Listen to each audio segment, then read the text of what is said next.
som. Bom dia a todos. Pedimos que desligassem os celulares. Vamos começar mais um culto da mocidade. Quem fará a nossa página hoje é o Felipe.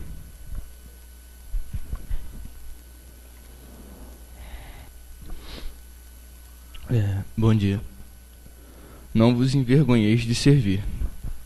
Jamais vos acanheis de servir, mas antes de ser servido, curvai-vos sempre que necessário para auxiliar um irmão, conhecido ou desconhecido. Ajudai a todo instante a quem puderdes, pois que estareis elevando o vosso espírito enquanto vos envergas para servir. Sendo humilde e aparentemente fraco, sois na verdade forte e soberano. Sabeis dominar vosso eu, por mostrai não temer o julgamento de que sois ou não inferior pelo fato de servir. O Senhor Jesus serviu durante sua vida em corpo físico e continua servindo, beneficiando-se todos com este gesto de amor do Divino Mestre. Como vós, então, que vos encontrais neste plano de aprendizagem, que é a terra, podeis vos envergonhar de servir? Servir é imitar ao Senhor, Mestre perfeito, que mais sabedoria trouxe para dar e que soube dar porque foi humilde. Jamais vos julgueis, irmão pequeno ou grande demais para servir. É o que vos aconselha o irmão Francisco de Assis. Então, a página fala sobre humildade, nos convida a seguir o exemplo de Jesus na terra. Então, sejamos as mãos deles aqui, né?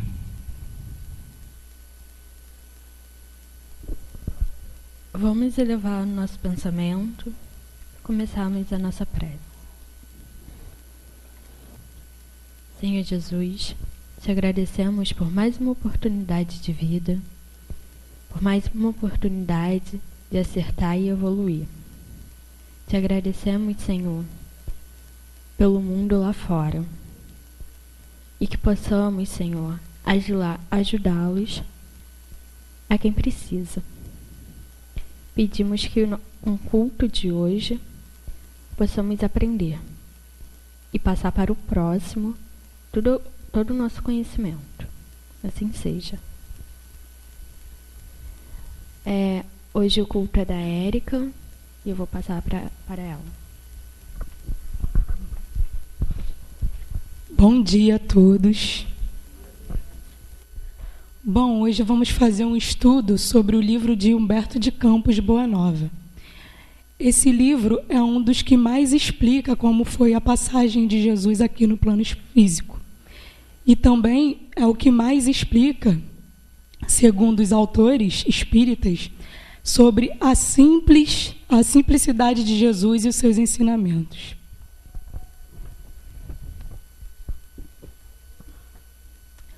O Evangelho de Jesus não precisa sequer da crença em Deus para ser vivido. O que a gente vê, o Evangelho de Jesus, ele está em cada atitude das pessoas, né, que envolve o bem, né, cada ato nosso em prol do outro, é o Evangelho sendo praticado, né? Não só sendo entendido, as pessoas não precisam nem ter o conhecimento do Evangelho, mas muitas delas o praticam sem saber. Um exemplo disso são os médicos que dedicam a sua vida em prol do outro, né?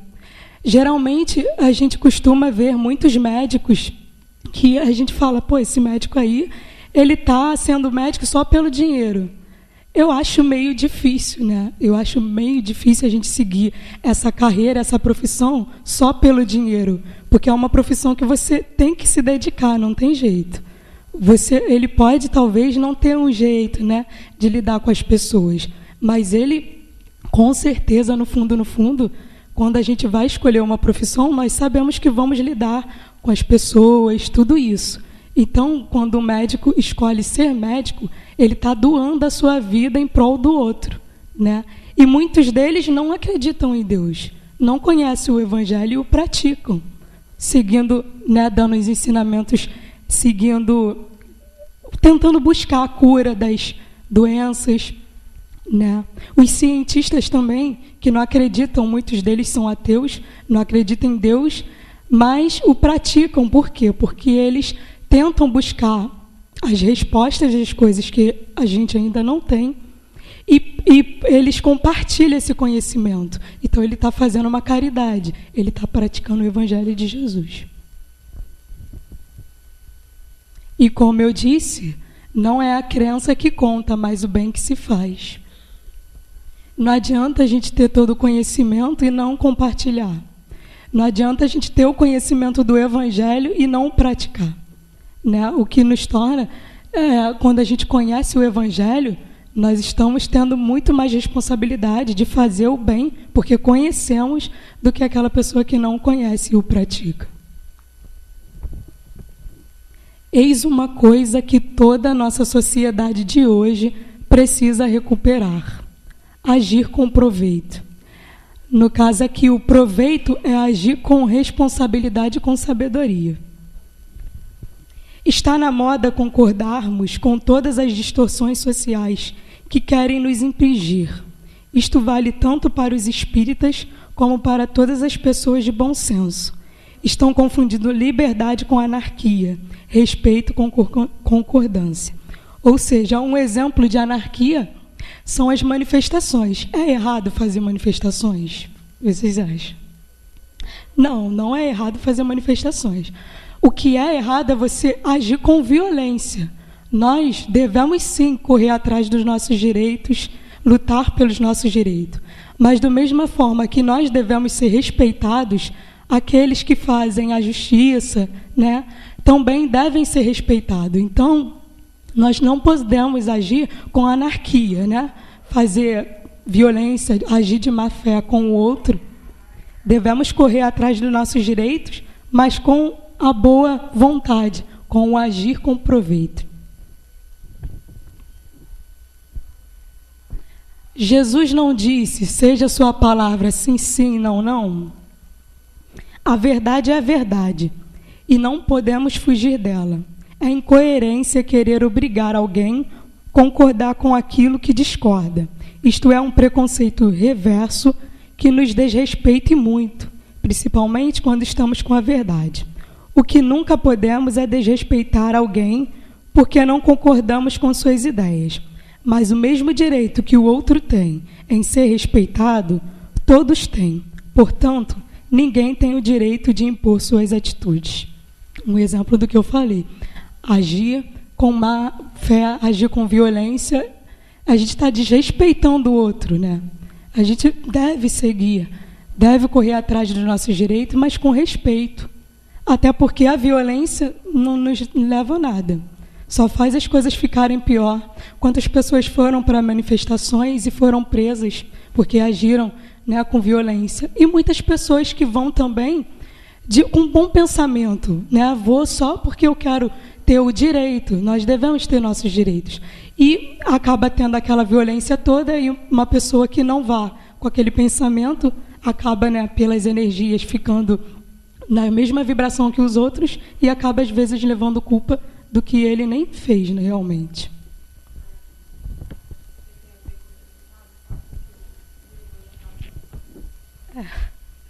Tem sim, claro que tem. Porque, por exemplo, nesse caso que eu falei assim, faço o que eu digo, mas não faço o que eu faço. Por exemplo, num lugar, numa manifestações, uns estão agindo com má fé, eu tenho que sair de perto, né? No nosso dia a dia, não se basear nos conselhos dos outros, né? Você tem a sua verdade. Não é se basear... Claro que, às vezes, você tem pessoas que pensam como você, mas, muitas vezes, para a gente ser aceito diante da sociedade, nós, às vezes, tendo o nosso pensamento, nós deixamos ele de lado para seguir o pensamento do outro, não sendo o seu. Mais ou menos isso.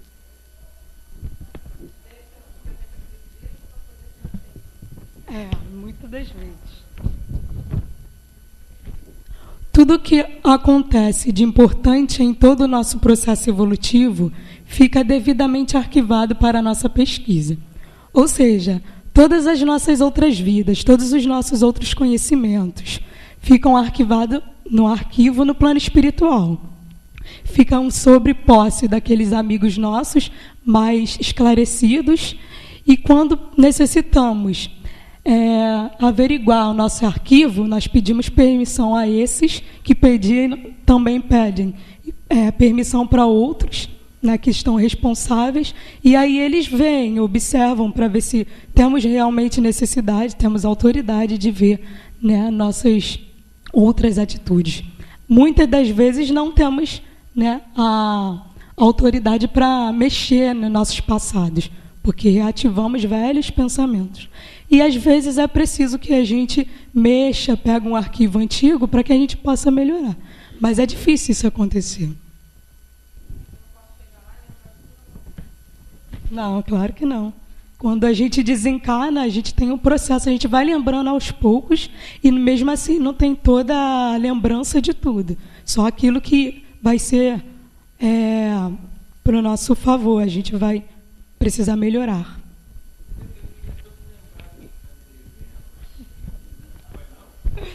Não, né? Você já se lembra, só não sabe o porquê. Você tem uma vaga lembrança. Não faz. Hoje não mais cogito de crer, pois sei. Ou seja, eu acredito que a maioria de nós aqui não devemos falar que acreditamos. Já passamos dessa fase. Todos nós já sabemos que sabemos. Né? Nós sabemos da existência de Deus, nós sabemos da existência da reencarnação, do plano espiritual. Sabemos, e com isso, muitos são dados, aquele que muito é dado, muito será cobrado. Então temos uma responsabilidade muito grande por ter o conhecimento. Então só aumenta a nossa responsabilidade. E como? Com certeza. É claro, a gente tem que estudar para fazer o culto. Ó, se eu falar alguma besteira aqui, não pode, tem que estar bem estudado. O mestre continua sendo o nosso sustentáculo em nossa viagem do errado para o certo. Então, um dos maiores exemplos nosso a ser seguido foi o exemplo de Jesus, né, que esteve aqui, né, no plano físico, assim como nós, e nos mostrou o caminho e deixou um grande exemplo dele, né, que foi o Evangelho e seus ensinamentos. E do jeito que ele agiu aqui perante o plano físico, ele quis mostrar que todos nós podemos chegar, né, ao nível que ele está. É claro que vai demorar muito, depende das nossas atitudes, dos nossos pensamentos. Ixi, está meio confuso ali. Esclarecido aqui, nossa, está muito apagado. E eu não tenho nem aqui.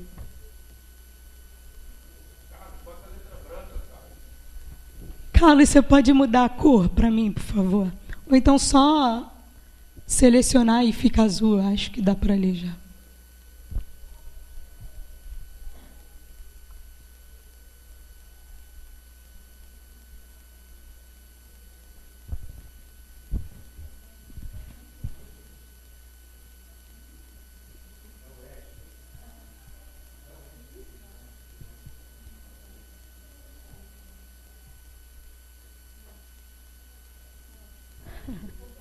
Obrigada, Carlos.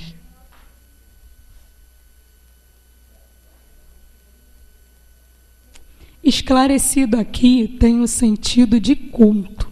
Ou seja, as pessoas que são esclarecidas, elas são chamadas de cultas, né? A pessoa que tem um esclarecimento é uma pessoa culta. Vocês não acham?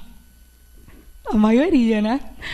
Mas a cultura, por si só, não torna ninguém sábio. Sabedoria é usar bem o conhecimento que tem. Ou seja, uma pessoa esclarecida, ela pode ser esclarecida, mas nem sempre pode ser culta, considerada como culta. É melhor ser sábio com menos cultura do que ter muita cultura e usá-la de forma errada. Ou seja, a gente confunde muito sabedoria com cultura. São duas coisas diferentes. O sábio é aquele que compartilha a sua sabedoria, o conhecimento. O culto é aquele que é culto e nem sempre compartilha o conhecimento que ele adquiriu. Então, são duas coisas diferentes. Pode, claro, pode ser. Até mais do que uma pessoa que é culta. Porque ela pode compartilhar o conhecimento que ela tem. É pouquinho, mas ela compartilha. Já pensou se o cientista não compartilhasse seus conhecimentos? Ele é culto e é sábio, mas ele não compartilha esse conhecimento. Se os cientistas não compartilhassem seu conhecimento, demoraria muito mais para nós evoluirmos, porque uma coisa que ele já conhece fica só para ele. Então, podendo ele passar para outra pessoa para dar continuidade ao trabalho, ele faz com que outra pessoa descubra a mesma coisa que ele descobriu, o processo vai ser bem mais demorado. Uma pessoa que mora num lugar distante, isolado, não teve oportunidade de ir numa escola, ela pode ser sábia? Ixi, agora tu me pegou. Não sei, acho que sim. Acho que sim. Pode ser sábia, mas talvez não culta, porque não tem conhecimento. A sabedoria dela? Pô, não sei. Não sei. da vida dela. Da vivência dela, do dia a dia dela, vai aprendendo e ela pode compartilhar com outros também. Aquilo que ela aprendeu durante o ciclo de vida dela, sendo mãe, quando ela pare, sendo pai, quando cuida do seu filho, vai aprendendo com a evolução dessa criança que vai crescendo também, ela pode compartilhar essa vivência com outro vizinho que está ali do lado, e isso também é sabedoria, né? A cultura que se transforma em sabedoria quando ela compartilha. É verdade, é verdade. Por exemplo, quando você ensina música com alguém sem ter aprendido, já foi a sua sabedoria da música? De outras vidas, né? Guardou no seu arquivo lá que você falou, que não podia acessar o arquivo. Tem que desenvolver outras coisas, não posso, né? Isso tem a ver também com o que o Felipe falou, né? De trabalhar na ajuda, né? Na humildade e na caridade, quando você divide aquilo que você sabe, né? Também você faz exatamente aquilo que o Felipe deu na mensagem, né? E isso é uma coisa que a gente aprende, né, no dia a dia, né? Convivendo com os outros, né? É um trabalho diário, né? Porque, o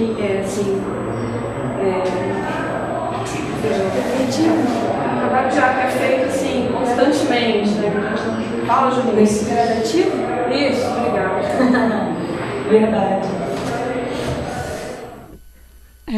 Carlinhos? Bom, então, vou dar continuidade aqui. A sabedoria verdadeira nos levará sempre à humildade, que nos tornará aptos a adquirir toda a cultura que quisermos, pois com caridade e humildade, como Felipe tinha dito, sempre usaremos nosso conhecimento para o bem, adquirindo cada vez mais sabedoria.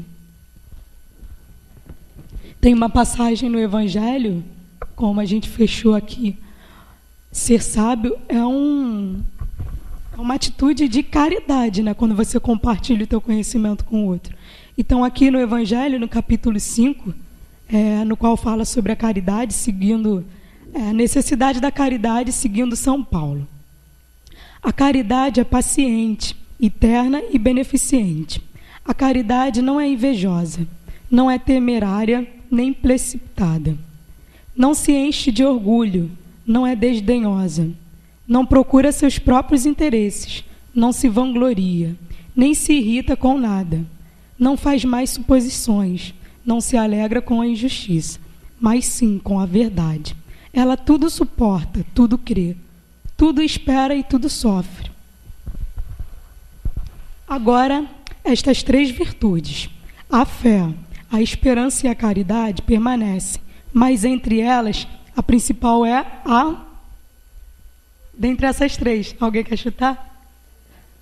A caridade. São Paulo compreendeu tão profundamente esta grande verdade, que disse: Ainda que eu tivesse a linguagem dos anjos, ainda que eu tivesse o dom da profecia e que eu penetrasse todos os mistérios, e ainda que eu tivesse toda a fé possível, até a de transportar montanhas, se eu não tiver caridade, nada sou. Entre estas 3 virtudes, a fé, a esperança e a caridade, a principal é a caridade.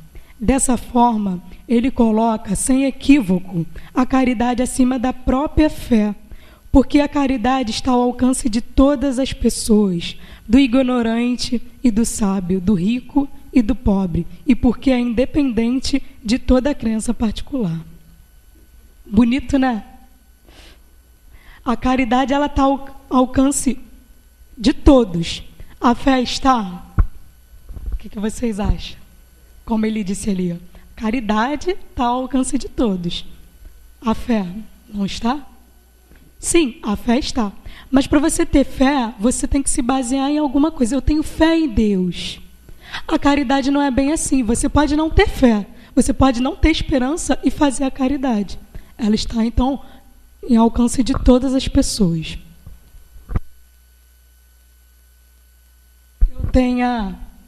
Eu trago um pouquinho do que eu estudei. O livro fica recomendado para todos vocês. É um livro muito bom. Embora eu esteja bem no iniciozinho dele, eu já estou encantada. Então, é uma boa recomendação. Boa Nova, Humberto de Campos. Obrigada, gente.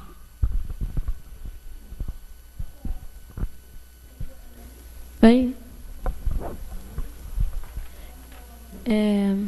eu queria chamar as pessoas aptas ao passe para a nossa prece.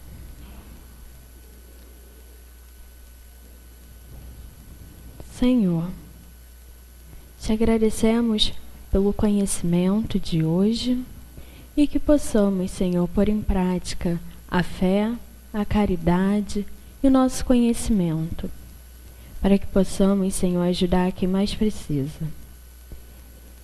Senhor, ajudai a todos os espíritos aqui presentes, que se encontram aqui.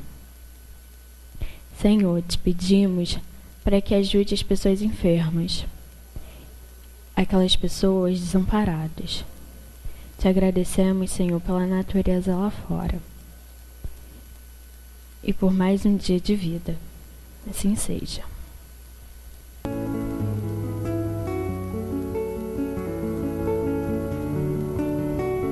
Agora as pessoas aptas a dar o passo.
possamos voltar em paz para as nossas casas e ficarmos com as nossas famílias. Que esse domingo possa ser mais proveitoso. Assim seja. Obrigados a todos a mais um culto da mocidade.